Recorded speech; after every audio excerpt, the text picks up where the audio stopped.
The thick glass walls of the containment chamber shook with each thunderous impact. Something massive was throwing itself against the barriers with enough force to crack reinforced steel. Master Trainer Vel checked his neural suppressor controls. For the 5th time in 10 minutes, sweat beading on his scaled forehead despite the cool air of the training facility. Today was supposed to be perfect. Representatives from 12 different worlds had gathered at the Galactic Academy's most advanced Xenobiology Center to witness their latest achievement in creature containment. Military leaders, government officials, and wealthy collectors all waited in the observation deck above, their various alien features unified by expressions of nervous anticipation. Vel had spent 3 years preparing for this moment. The creature, locked behind layers of energy fields and titanium barriers, was his greatest prize. A nightmare stalker from Kythera Prime, one of only 7 ever captured alive. The beast stood nearly 4 meters tall on its 6 powerful legs, each ending in claws that could slice through a battle cruiser's hull. Its obsidian scales reflected the containment lights like black mirrors, and its 3 eyes burned with an intelligence that made most sentients deeply uncomfortable. The thing had already killed 3 handlers. 2 had died instantly when it broke free during its first week at the facility. The 3rd lasted longer, screaming for help that came too late. Since then, nobody had entered its containment area. They fed it through automated systems and studied it from a safe distance. Even with neural suppressors strong enough to knock out a herd of Titan bulls, the nightmare stalker remained dangerously unpredictable. But today's demonstration would prove that galactic science had finally mastered even the most deadly predators in known space. The assembled dignitaries would see their most advanced containment systems in action. They would witness controlled aggression channeled through neural manipulation. Most importantly, they would place orders for similar systems to protect their own worlds from the countless horrors that lurked in the dark spaces between stars. Vel activated the presentation display and began his prepared speech. Behind him, the nightmare stalker paced in tight circles, its massive head swaying as it tracked movements beyond the barriers. Its low growls made the observation windows vibrate. "Honored guests," Vel began, his voice amplified throughout the chamber. "What you see before you represents the absolute pinnacle of predatory evolution. This specimen has survived in an environment where the very air is toxic to most life forms. Its homeworld experiences temperature swings that would flash freeze most atmospheric gases, followed by heat waves that melt rock. The gravity is 3 times galactic standard. The radiation levels would kill an unprotected sentient in minutes." The creature suddenly stopped pacing and fixed all 3 of its burning eyes on the observation deck. Several dignitaries stepped back instinctively. Ambassador Reth from the outer colonies made a small whimpering sound that his translator couldn't process. "The neural suppressors you see mounted around the containment area represent 40 years of research," Vel continued, gesturing to the devices that hummed with barely contained energy. "Each one generates a field that directly interferes with the creature's nervous system, dampening its aggressive responses while maintaining its basic motor functions. Without them, this demonstration would be impossible." A hand shot up in the back of the observation crowd. Vel paused, annoyed by the interruption. The hand belonged to a young human female, one of the exchange students from that recently contacted world near the galactic rim. Her species was still considered primitive by most standards, barely having achieved faster-than-light travel. What was her name? Something simple and barbaric, like most human designations. Amy, perhaps. "Yes?" Vel asked, though he clearly didn't want to deal with questions yet. "Is it always this angry?" Amy asked. Her voice carried an odd quality that the translator struggled with. Not fear exactly, but something like concern. "I mean, does it act like this when nobody's watching?" The question caught Vel off guard. In 3 years of studying the creature, nobody had ever asked about its emotional state. "The specimen displays consistent aggressive behavior patterns," he replied carefully. "This is natural for its species." Amy nodded but didn't sit back down. She was still watching the nightmare stalker with that strange expression. The creature, meanwhile, had stopped its pacing entirely. For the first time since its capture, it stood perfectly still, all 3 eyes focused on the small human in the crowd. "Continuing with our demonstration," Vel said loudly, trying to regain control of his audience. You'll observe how our neural manipulation technology allows for precise behavioral control. He activated a sequence on his control panel. The suppressors hummed louder, and the creature stumbled slightly as waves of neural interference washed over it. "Stop that," Amy said suddenly. Her voice wasn't loud, but something in her tone made everyone turn to look at her. "You're hurting it." Vel's scales flushed darker with annoyance. "Young female, this creature has killed multiple handlers. The neural suppressors are the only thing standing between us and it's scared," Amy interrupted, moving closer to the observation window. "Look at its posture, the way it keeps checking the exits. It's not angry, it's terrified." A ripple of uncomfortable laughter ran through the assembled dignitaries. The idea that a nightmare stalker could feel fear was absurd. These were apex predators, killing machines refined by millions of years of evolution on one of the most hostile worlds ever discovered. But as Amy approached the window, something impossible happened. The creature moved closer to the glass barrier, its massive head tilting as if trying to get a better look at her. The low growling that had filled the chamber for the past hour faded to silence. "See?" Amy said softly, placing her palm against the reinforced glass. "Hello there, beautiful. You're just scared, aren't you?" The nightmare stalker pressed its snout against the glass from the other side, directly opposite Amy's hand. Its three eyes focused on her face with an intensity that should have been terrifying. Instead, Amy smiled. "This is highly irregular," Vel protested, but his voice lacked conviction. In 3 years of observation, the creature had never shown interest in peaceful contact. It had never approached the barriers except to attack them. "Can you turn off those machines?" Amy asked, still maintaining eye contact with the massive predator. "They're making it sick. I can see it in the way it moves." The suggestion sent a wave of alarm through the observation deck. Ambassador Reth made that whimpering sound again. Several military officials reached for their sidearms. "Absolutely not," Vel declared. "The moment those suppressors go offline, that thing will try to kill everything in sight. I've seen the recordings of what it did to Handler Crix. I won't have that blood on my hands." Amy finally turned away from the creature to face Vel directly. Her expression was patient but determined. "It killed your people because they treated it like a monster. Look at it now. Does this look like mindless aggression to you?" Everyone looked. The nightmare stalker remained pressed against the glass, its massive form perfectly still except for the slight movement of its breathing. Its three eyes tracked Amy's movements with unmistakable intelligence. "It just needs someone to treat it with kindness," Amy said simply. "Trust me on this." The chamber fell silent except for the humming of the neural suppressors and the quiet conversations of the increasingly nervous dignitaries. Master Trainer Vel stared at the human student who was suggesting something that went against every protocol, every safety measure, and every piece of conventional wisdom about handling dangerous xenofauna. But as he watched the creature's calm behavior, a terrible possibility began to form in his mind. What if the primitive human was right? The argument lasted 27 minutes. Amy knew because she counted every second while watching the nightmare stalker grow more agitated as the debate raged above. The creature had returned to pacing, but its movements were different now. Less frantic. More like a domestic animal waiting for someone to come home. Master Trainer Vel stood firm against lowering the neural suppressors, supported by every safety protocol ever written. Dr. Neela, the facility's head researcher, ran probability calculations showing a 96% chance of fatalities if the containment was compromised. The military observers argued for sedating the creature entirely and ending the demonstration, but Amy had allies she hadn't expected. Ambassador Reth, despite his obvious terror, was fascinated by the creature's behavioral change. The wealthy collector from the core worlds wanted to see if this human technique could be replicated for his private menagerie.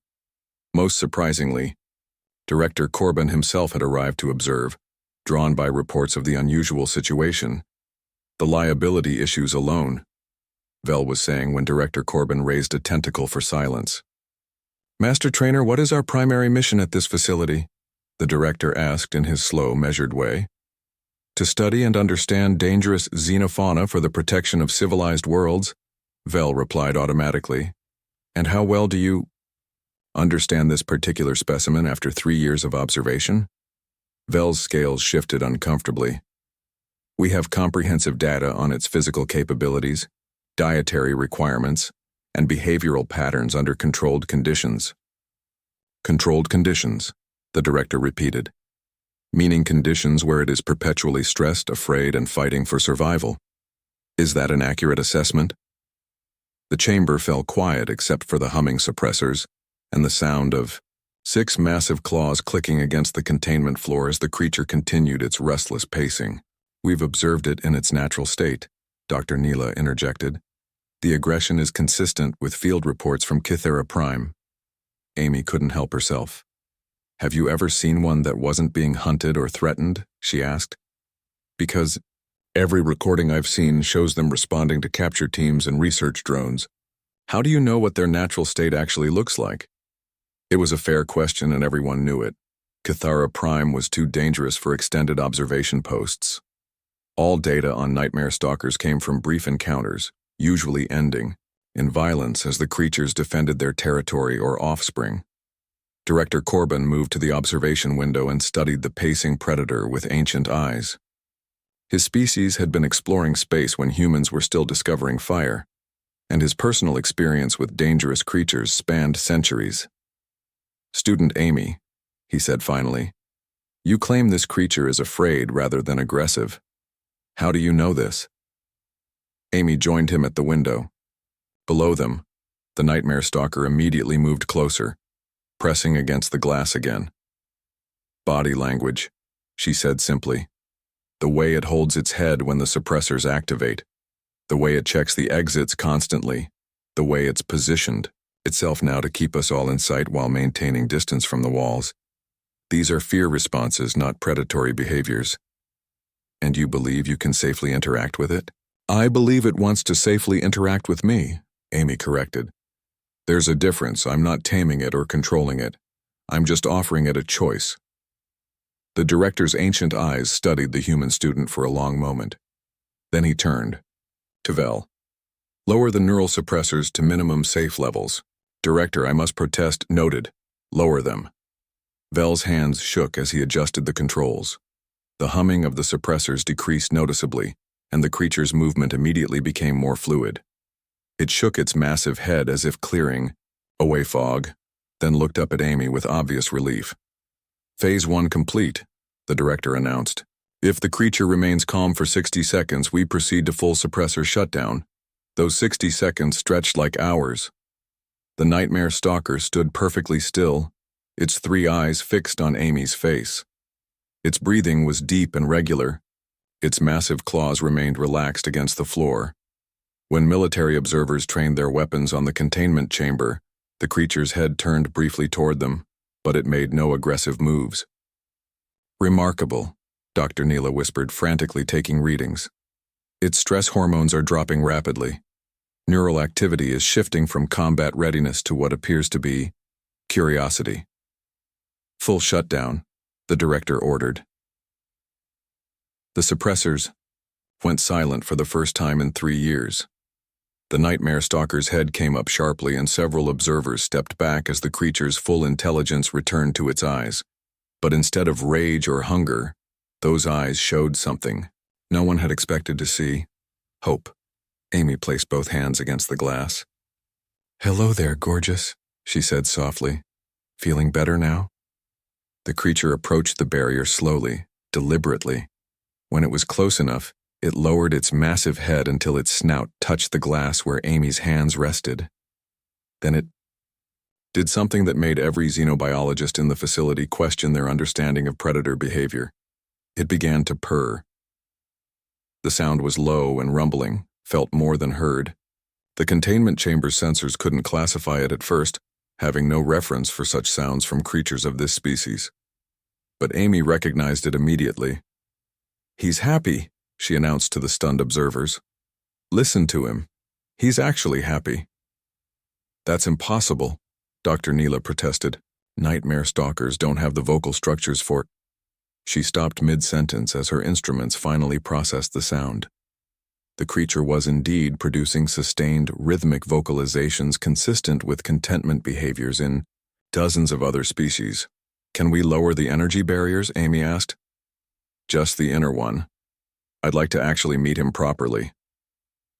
The suggestion sent another wave of panic through the observation deck, but Director Corbin was already considering it.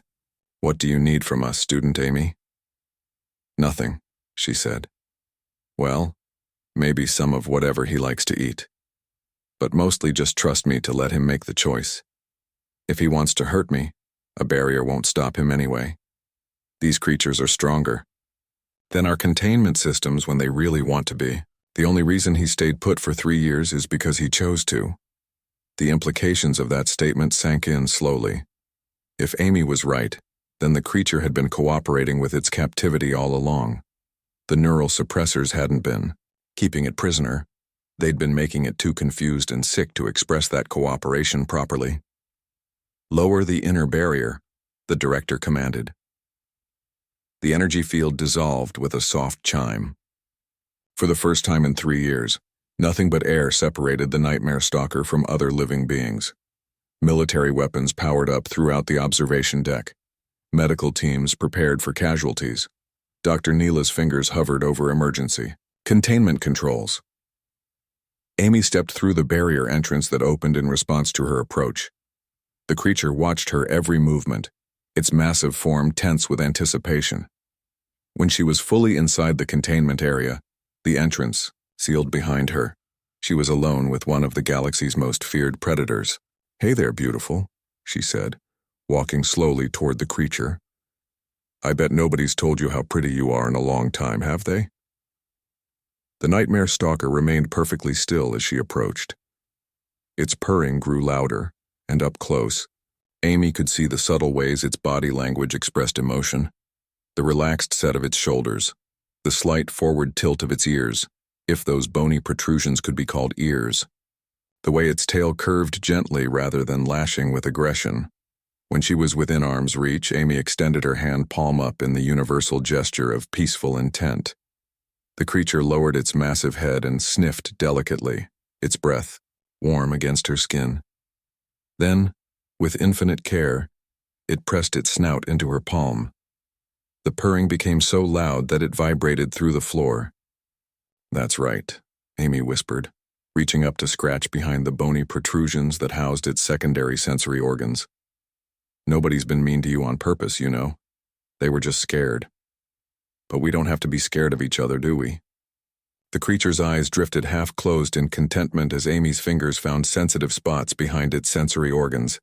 Its massive body relaxed completely, and it settled onto its belly with a satisfied rumble.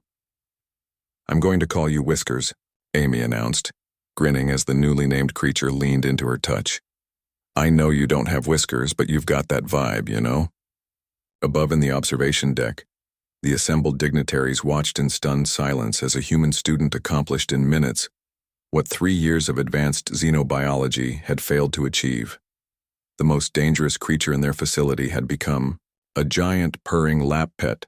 Dr. Neela stared at her instruments in disbelief. "This is impossible," she muttered. "Everything we know about this species suggests that we know nothing about this species," Director Corbin interrupted gently. "Student, Amy, how did you know this would work?" Amy looked up from where she was now sitting beside Whiskers, the creature's massive head resting contentedly in her lap. "Because he's not a monster," she called back. "He's just a big scared animal who's been treated like a monster for so long. He almost forgot how to be anything else, isn't that right, Whiskers?" Whiskers' response was to nuzzle closer to his new friend and purr even louder, the sound of perfect contentment echoing through the chamber. News of the Nightmare Stalker incident spread through the Galactic Academy faster than a quantum transmission error. Within hours, every xenobiology department, military training facility, and research station had received detailed reports of what the humans were calling basic pet care and what everyone else was calling impossible. Amy found herself the center of attention she never wanted. Scientists, Military officers and government officials lined up outside her dormitory, all demanding to know the secret technique that had pacified the most dangerous creature in known space. She tried explaining that there was no secret, which only made them more convinced she was hiding something. Dr. Neela appeared at Amy's door 3 days after the demonstration, looking haggard from sleepless nights, spent reviewing data that challenged everything she thought she knew about predator behavior. "I need to understand," she said without preamble. "Show me how you did it." Amy looked up from her homework, a comparative analysis of atmospheric compositions that seemed laughably simple compared to the requests she'd been fielding. "I already told everyone. I just treated Whiskers like a scared animal instead of a monster." "But how did you know what to do? What training did you receive? What technology did you use?" "None," Amy replied, setting down her datapad. "I grew up with animals, dogs, cats, horses, even a few rescue wolves. You learn to read body language, understand what different sounds mean, recognize when something is afraid versus when it's actually aggressive." Dr. Nyla's expression suggested Amy might as well have claimed to read minds. "You're telling me your entire methodology is based on primitive domestication techniques from your homeworld?" "Pretty much, yeah." Amy stood and gestured toward the observation window of her dormitory, which offered a view of the facility's main courtyard. Below, Whiskers was visible in his new outdoor enclosure, sprawled in a patch of artificial sunlight. "Want to see it in action?"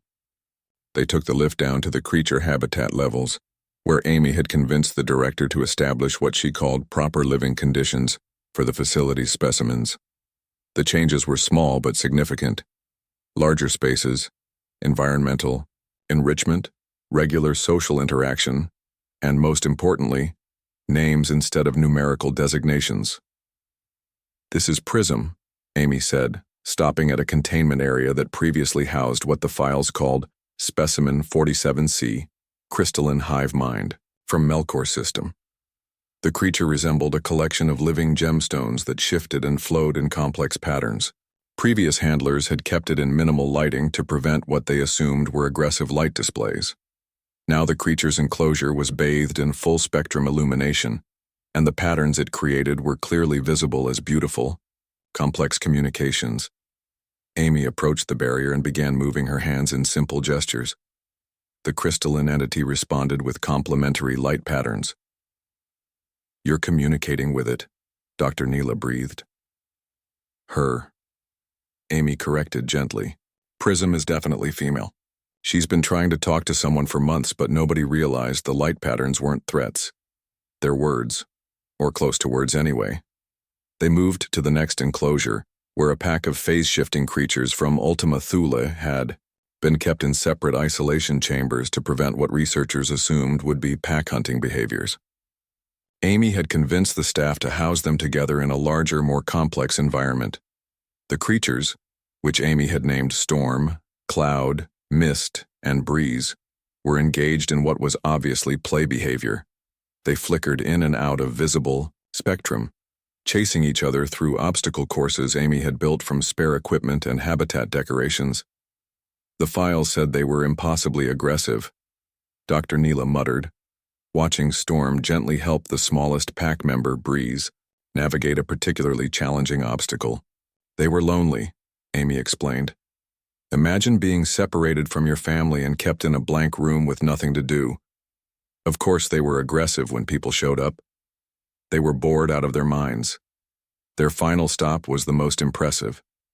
The creature designated as Plasma Entity 12 Alpha had been contained in a specialized magnetic field generator, isolated from all contact due to its ability to generate lethal electrical discharges. Amy's solution had been characteristically simple. She'd asked the engineers to modify the containment field to allow controlled interaction. The entity, now called Spark, hovered near the field barrier as Amy approached.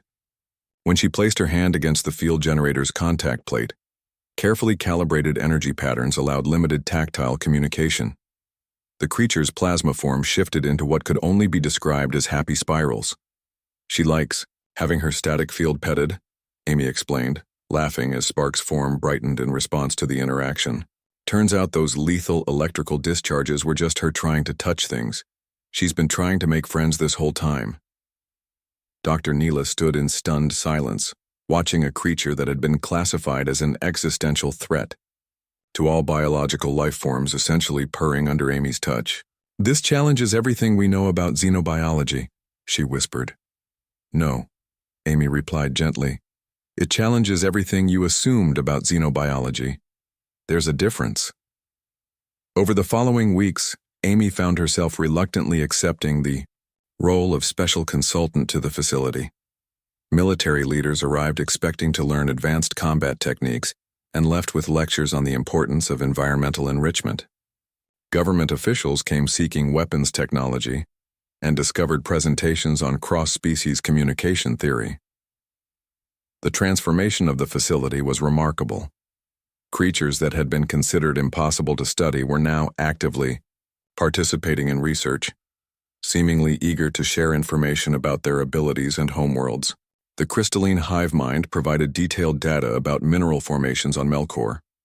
The phase shifters demonstrated stealth technologies that military engineers had been trying to reverse engineer for decades. Even Spark, the plasma entity, helped scientists better understand exotic energy states. But the most significant change was in the facility's staff. Dr. Neela began incorporating what she called human methodologies into standard protocols. Master Trainer Vel, initially resistant to the changes, became fascinated by behavioral psychology after watching Amy successfully introduce two previously incompatible species in a shared habitat. "I don't understand how this works," Vel admitted, during one of their daily rounds. They were watching Whiskers play with a new toy Amy had designed, a puzzle feeder that challenged his intelligence while providing mental stimulation. "It works because we started treating them like individuals instead of specimens," Amy explained. "Every creature has personality, preferences, fears, things that make them happy. Once you figure out what those are, everything else becomes much easier. But the aggression, the territorial behaviors, the documented attacks usually happen when animals are scared, threatened, or protecting something important to them," Amy finished. "Think about it from their perspective. Strange creatures. Show up, capture them, take them away from everything familiar, then keep them in small spaces while poking them with instruments. How would you react?" The question hung in the air as Whiskers successfully solved his puzzle and looked up at Amy with obvious pride. She scratched behind his sensory organs, and his purring filled the habitat area. "The thing is," Amy continued, "most of the creatures you've classified as dangerous predators aren't actually predators at all. Whiskers here is primarily an omnivore who only hunts when necessary. Prism species are living mineral processors who help maintain their planet's ecosystem. The phase shifters are social creatures who use their abilities for play and communication, more than hunting. And Spark feeds on stellar radiation, not biological matter." Dr. Neela looked up from her notes. "You're saying we've been fundamentally wrong about these species' ecological roles?" "I'm saying you've been studying them under the worst possible conditions and drawing conclusions based on their trauma responses," Amy replied. "It would be like judging human behavior based entirely on how we act during warfare or natural disasters." The implications were staggering. If Amy was right, then decades of xenobiological research might need to be completely reconsidered.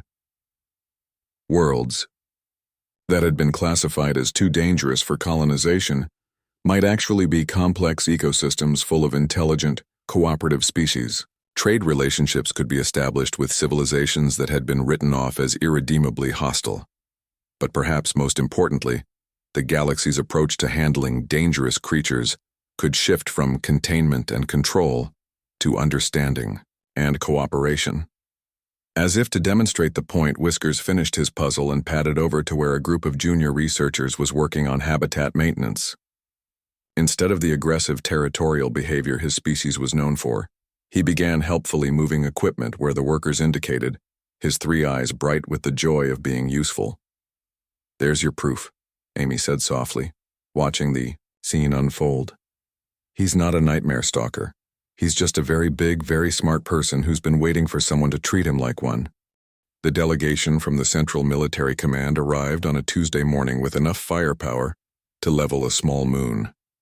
Admiral Ross led the group, her scarred face and mechanical arm testament to decades of fighting the galaxy's most dangerous threats. She had come expecting to learn revolutionary combat techniques from the humans who had somehow tamed the untamable. What she found instead was Amy sitting cross-legged in the grass, teaching Whiskers how to play fetch. "This is the human weapon, specialist?"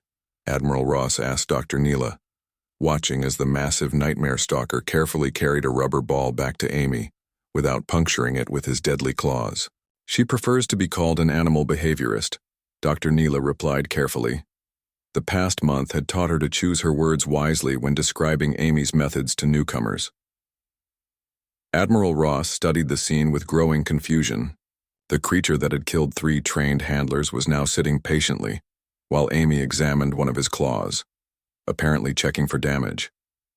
When she found a small chip in the obsidian surface, she gently cleaned it and applied what looked like basic first aid. "Where are the restraints?" the Admiral demanded. "The neural suppressors, the containment fields?"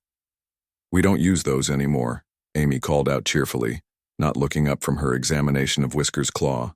"They just make everyone cranky and sick." The military delegation exchanged glances that ranged from bewildered to alarmed. General Tark, a veteran of the Outer Rim conflicts, stepped forward with his weapon half-drawn. "Student, you need to step away from that creature immediately. Our intelligence reports indicate extreme danger levels." Whisker's head came up at the threatening tone, and his 3 eyes focused on the general's weapon. A low rumble began in his chest, not the happy purring Amy had taught everyone to recognize, but something deeper and more ominous. "Easy there, gorgeous," Amy murmured, placing a calming hand on Whisker's neck. "They're just scared because they don't understand yet." She looked up at the general with patient eyes. "Could you please lower your weapon? You're making him nervous, and nervous people make poor decisions." "That thing is not a person," General Tark snapped, but Admiral Ross gestured for him to holster his weapon. The rumbling stopped immediately, and Whiskers settled back onto his belly. "Thank you," Amy said simply. She stood and brushed grass from her clothes, completely unconcerned by the fact that she had just been sitting next to a creature capable of tearing through battle armor. "Now, what can I help you with?" Admiral Ross had prepared for many scenarios, but not this one. Her briefing materials described advanced human combat techniques, revolutionary weapon technologies, perhaps even genetic modifications that made humans naturally fearless. Instead, she was watching what appeared to be an ordinary young female treating a galactic-class predator like an oversized pet. "We need to understand your methods," the Admiral said carefully. "The reports suggest your species has developed new approaches to handling dangerous creatures. The military applications could revolutionize our defense capabilities." Amy tilted her head thoughtfully. "What kind of applications did you have in mind?" "Battlefield control, obviously. If you can pacify hostile life forms this effectively, you could clear entire worlds for colonization. Imagine being able to neutralize the creatures on Hellscape 7 or the Shadow Hunters of the Void Nebula." The suggestion seemed to puzzle Amy. "Why would you want to neutralize them? Most aggressive behavior is defensive. If you're not threatening their territory or resources, they probably wouldn't bother you at all." General Tark made a sound of frustrated disbelief. "These are killing machines that have prevented expansion into 12 different systems. They destroy everything that approaches their worlds." "Have you tried approaching peacefully?" Amy asked. "I mean, actually peacefully, not just with smaller weapons?" The question hung in the air like an unexploded ordnance. Admiral Ross realized with uncomfortable clarity that the answer was no. Every contact with dangerous worlds had been conducted by armed expeditions expecting hostility. When that hostility materialized, it had been taken as proof that peaceful contact was impossible. "You're suggesting we could negotiate with these creatures?" Dr. Neela asked, her scientific curiosity overriding her usual caution. "Why not?" Amy replied. "Look at Prism.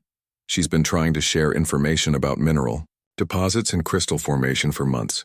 The phase shifters have detailed knowledge of space-time distortions that could revolutionize our understanding of faster-than-light travel.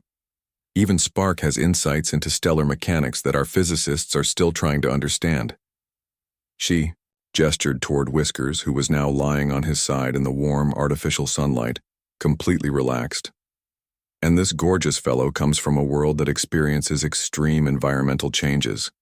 His species has developed adaptation techniques that could help us survive in conditions we currently consider uninhabitable. Admiral Ross felt something shift in her understanding of the situation. You're not talking about weapons or conquest. You're talking about allies. I'm talking about friends, Amy corrected gently. The difference matters. Over the following days, Amy demonstrated her approach with each of the facility's residents. The military observers took detailed notes, trying to identify the specific techniques that produce such remarkable results. They analyzed her vocal patterns, her body language, her timing, and her choice of rewards. What they found consistently frustrated their attempts at systematization. Amy's method wasn't a technique at all. It was an attitude. When working with Prism, she approached each interaction with genuine curiosity about the crystalline being's experiences and perspectives. When playing with the phase shifters, she joined their games with authentic enjoyment, rather than clinical observation. With Spark, she expressed real wonder at the plasma entity's unique nature. She treats them like people, General Tark observed during one of their debriefing sessions. He sounded bewildered by the concept. Because they are people, Dr. Neela replied, finally understanding what Amy had been trying to tell them all along. Different kinds of people with different needs and abilities, but people nonetheless. The revelation had profound implications. If dangerous creatures were actually just alien individuals responding to perceived threats, then the galaxy's entire approach to exploration and colonization was built on a fundamental misunderstanding. Instead of viewing unknown worlds as sources of resources to be extracted or threats to be neutralized, they could be seen as potential communities to be joined. Amy's daily routine became a masterclass in interspecies diplomacy. She would spend her mornings with Whiskers, often reading to him from human literature while he dozed in the sun. Her afternoons were devoted to teaching Prism mathematical concepts using light patterns, watching the crystalline being's excitement as she grasped new ideas. Evenings were reserved for play sessions with the phase shifters whose games had evolved into complex communications about their homeworld's culture and history. The transformation wasn't limited to the creatures. The facility's staff began adopting Amy's perspective, treating their charges as colleagues rather than specimens. Research projects became collaborative efforts, with the alien beings actively participating in studies of their own abilities and cultures. Most remarkably, the creatures began teaching as much as they learned. Whiskers demonstrated hunting techniques that required incredible patience and strategy, revealing complex problem-solving abilities that nobody had suspected. Prism shared mathematical principles that advanced the facility's understanding of crystalline computing. The phase shifters offered insights into dimensional physics that opened entirely new fields of research. Admiral Ross found herself staying far longer than planned, drawn by the implications of what she was witnessing. Her final report would recommend a complete revision of military protocols regarding contact with unknown life forms. Instead of approaching with weapons ready, first contact teams would be trained in basic communication techniques and cultural sensitivity. Your species may have just prevented 100 wars, she told Amy on her final day at the facility. Amy looked up from where she was helping Spark design new energy patterns for artistic expression. The plasma entity had revealed an unexpected talent for what could only be called painting, creating temporary works of art in controlled energy fields. That wasn't really the goal, Amy replied. I just wanted everyone to be happy and comfortable. Turns out that's a lot easier when you treat people like people, instead of problems to be solved. As the military delegation prepared to leave, Whiskers appeared at Amy's side, carrying a small crystal that Prism had shaped into a decorative form. It was a farewell gift for Admiral Ross, created through cooperation between two species that had never been in the same room before Amy's arrival. The Admiral accepted the gift with hands that trembled slightly, understanding that she was holding proof of something unprecedented in galactic history. Voluntary cooperation between species that had never communicated before, facilitated by nothing more complex than kindness and patience.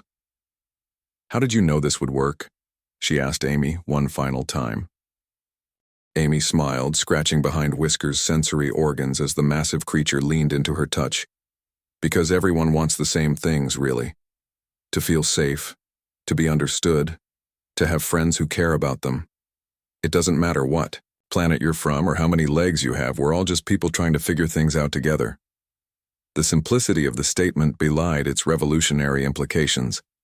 As Admiral Ross departed, she carried with her the seeds of a new approach to galactic relations, one based on empathy rather than fear, cooperation rather than conquest.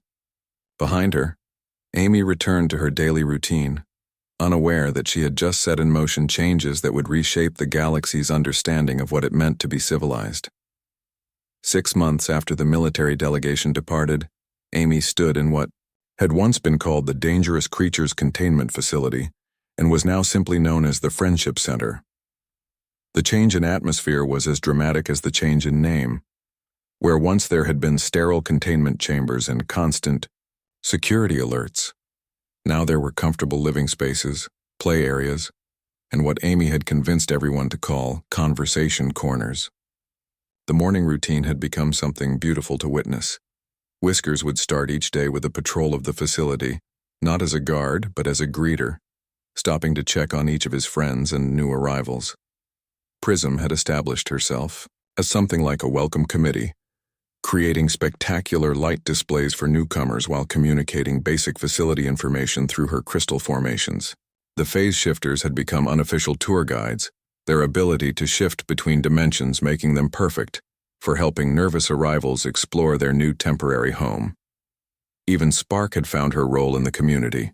The plasma entity had developed a talent for what Dr. Neela termed emotional resonance therapy, using carefully modulated energy fields to help traumatized creatures recover from the stress of capture and transport.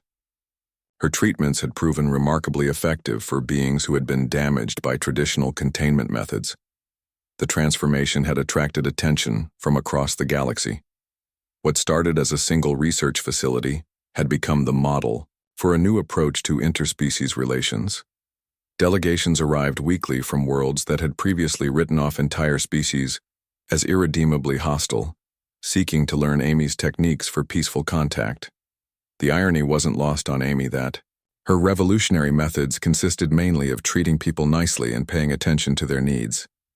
She had tried explaining this countless times to visiting officials, but somehow the simplicity of the approach made it harder for them to accept, not easier.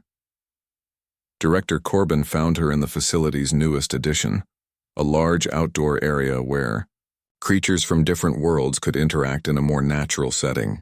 She was sitting under a tree that Prism had grown from specialized crystals, reading a book while Whiskers dozed beside her and several of the phase shifter pack played in the distance. "The Council of Worlds has approved your proposal," he announced, settling his ancient form onto a nearby bench. "Funding for 50 facilities based on this model, with training programs for staff from every member world." Amy looked up from her book, a human story about friendship that she had been translating into light patterns for Prism's enjoyment. "That's wonderful," she said, though her tone suggested she wasn't entirely surprised. "You don't seem excited." "About revolutionizing galactic civilization," the director observed with amusement. "It's not really a revolution," Amy replied, watching as one of the phase shifters helped a newer arrival, a nervous creature from the ice caves of Frozen Delta, learn to navigate the social dynamics of mixed species play. "It's just treating people like people. The revolution was when we stopped doing that in the first place." The director followed her gaze to where creatures from 7 different worlds were engaging in what could only be called friendship. A year ago, such a scene would have been considered impossible by every expert in xenobiology. Now it was just Tuesday afternoon at the Friendship Center. The military applications report came back as well, he added carefully. "Admiral Ross has implemented new first contact protocols based on your recommendations. 3 worlds that were previously classified as hostile have established peaceful communication with exploration teams." Amy smiled at that news.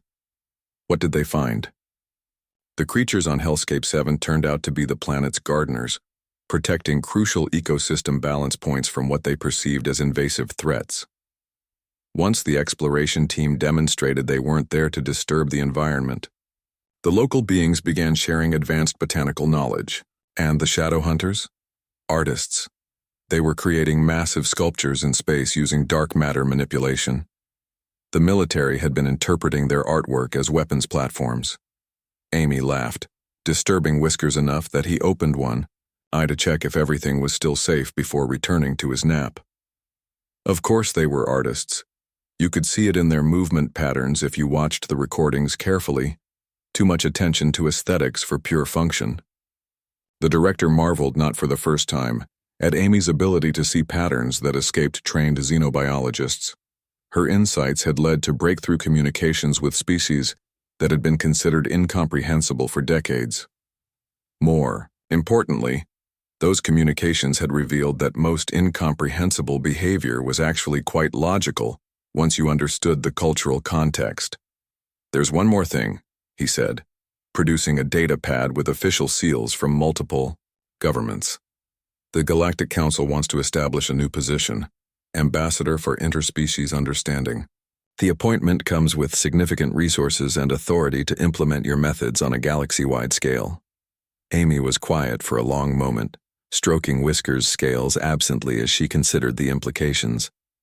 "That sounds like a lot of meetings and formal procedures." "It would be," the director acknowledged. "But it would also mean the difference between your approach being adopted by a few dozen facilities versus becoming standard practice throughout civilized space." Before Amy could respond, an alert chimed throughout the facility. Not an emergency. Alarm. Those had become unnecessary months ago. But the gentle tone that indicated a new arrival. Amy stood, automatically checking that Whiskers was comfortable before heading toward the reception area. "Want to see how the process works?" she asked the director. They walked together through corridors that hummed with contentment rather than tension. The new arrival was already visible through the transparent walls of the initial assessment area, a massive creature covered in what looked like living metal, with sensory appendages that shifted and twitched as it took in its new surroundings. "Specimen file indicates extreme hostility," Dr. Neela reported as they approached. 3 separate capture teams suffered casualties. Neural suppressors have had minimal effect on aggressive behaviors. Amy studied the creature through the observation window. Its metal skin was scarred and pitted, suggesting a life of constant conflict. Its multiple sensory organs were in constant motion, never focusing on any single point for more than a few seconds. Its breathing was rapid and shallow despite its massive size. "He's terrified," Amy said quietly. "Look at how he keeps checking all the exits. And those scars aren't from fighting. They're from trying to escape metal restraints. Someone's been keeping him in chains." She moved to the control panel and began adjusting the environmental settings. The harsh containment lighting softened to warmer tones.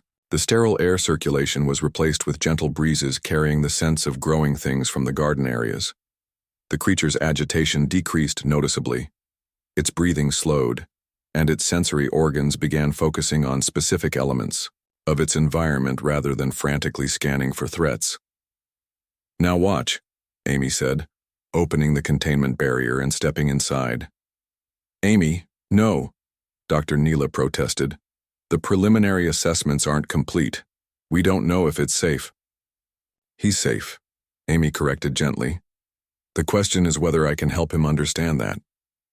She approached the massive creature slowly, her hands visible and empty. When she was close enough, she sat down on the floor, making herself smaller and less threatening. The creature watched her with obvious confusion. Clearly, this was not behavior it expected from captors. "Hello, beautiful," Amy said softly. "I know everything's scary right now, but you're safe here. Nobody's going to hurt you or chain you up. You're with friends now." The creature's metal skin began to change color, shifting from the dull gray of fear to warmer copper tones.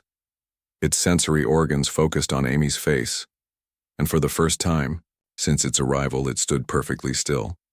Amy remained seated, continuing to speak in gentle, reassuring tones.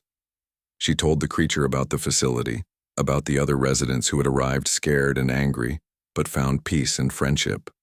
She explained that he could leave whenever he wanted, that his participation in any research would be entirely voluntary, and that his primary job now was simply to heal and be comfortable. Slowly, carefully, the massive being settled onto the floor nearby. Its metal skin continued to warm in color, and the scarred surfaces began to smooth as whatever nanotechnological biology it possessed started repairing old damage. "That's right," Amy murmured. "Nobody's going to hurt you anymore. You can rest now." The creature's response was to extend one of its sensory appendages toward Amy, stopping just short of touching her. When she extended her hand to meet it halfway, the gentle contact produced a sound like silver bells chiming in harmony. "He's singing," Dr. Neela whispered in amazement. "The frequency analysis shows complex harmonic patterns. It's beautiful." Director Corbin watched the scene unfold with the satisfaction of someone who had lived long enough to witness genuine progress. "So," he said quietly to Amy, "about that ambassador position?" Amy looked up from where she was now gently stroking the creature's extended appendage, causing more harmonic tones to fill the air. Around them, other residents of the facility had begun to gather, drawn by the music. Whiskers appeared at the observation window, his tail swishing with curiosity about the newcomer. Prism created welcoming light patterns that reflected beautifully off the new arrival's metallic surface. "I'll take it," Amy said simply, "but only if I can keep doing this too. All the meetings and protocols in the galaxy won't matter if we forget that every situation comes down to one person, trying to help another person feel safe and understood." The director nodded, unsurprised by the condition. Amy's priorities had been clear from the beginning. The work mattered more than the recognition, relationships more than regulations, and individual kindness more than institutional policies. As the newest resident of the Friendship Center continued, his healing song, joined gradually by harmonic responses from other creatures throughout the facility, Amy reflected on how much had changed since that first day with Whiskers. The galaxy was slowly learning what she had always known, that most problems could be solved with patience, empathy, and the revolutionary act of treating everyone you met as someone worthy of kindness. It wasn't a complex philosophy, but then, again, the best solutions rarely were.